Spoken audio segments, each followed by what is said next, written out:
Hello, I'm Father Joe Roesch of the Marian Fathers of the Immaculate Conception. Thank you for joining us as we continue with our year-long journey reading the diary of St. Maria Faustina Kowalska from beginning to end.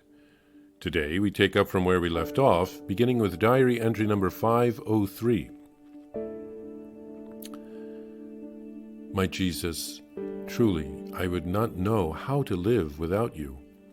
My spirit is welded to yours. No one can really understand this. One must first live in you in order to recognize you in others. Krakow, October 25th, 1935. Retreat resolutions.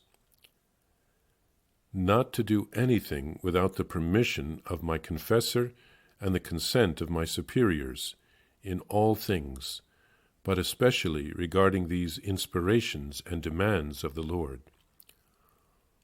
All my free time I will spend with the divine guest within my soul. I will safeguard my interior and exterior silence so that Jesus can rest in my heart.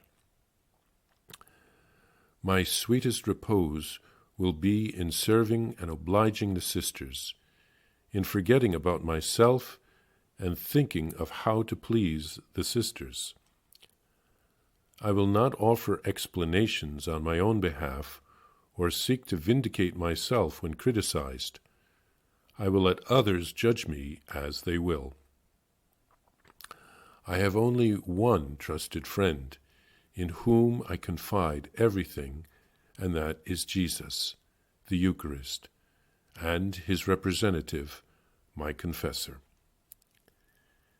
In the midst of all sufferings, both physical and spiritual, as well as in darkness and desolation, I will remain silent like a dove and not complain. I will empty myself continually at his feet in order to obtain mercy for poor souls. All my nothingness is drowned in the sea of your mercy. With the confidence of a child, I throw myself into your arms, O Father of mercy, to make up for the unbelief of so many souls who are afraid to trust in you. Oh, how very few souls really know you. How ardently I desire that the feast of mercy be known by souls. Mercy is the crown of your works. You provide for all with the love of a most tender mother.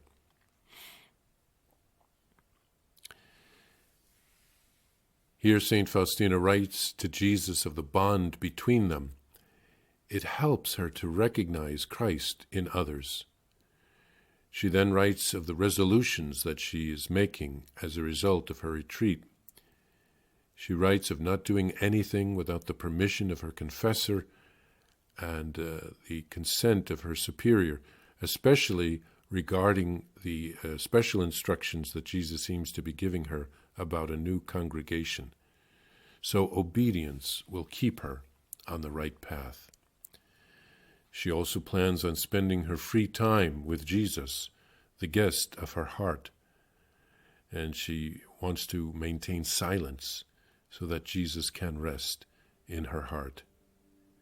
She makes plans regarding her relations with the other sisters. She wants to be of service to them. We remember sometimes that she's not treated as well as she could be by some of the other sisters, and yet she wants to be of service to them all, to take the least place as Jesus advises her to do. She plans on not defending herself when criticized.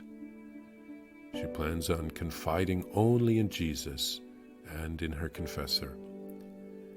And then she plans to remain silent and to not complain when she suffers. She wants to beg Jesus for mercy for souls by emptying herself out at his feet, making an offering of herself. She recognizes her own weaknesses, but she's not discouraged because the ocean of Jesus' mercy makes up for what she lacks. She complains that few souls really know Jesus. We probably could include ourselves in that number of people. She wants everyone to know about Jesus' mercy and about the feast of the Divine Mercy Sunday. She wants to proclaim Jesus' mercy to all.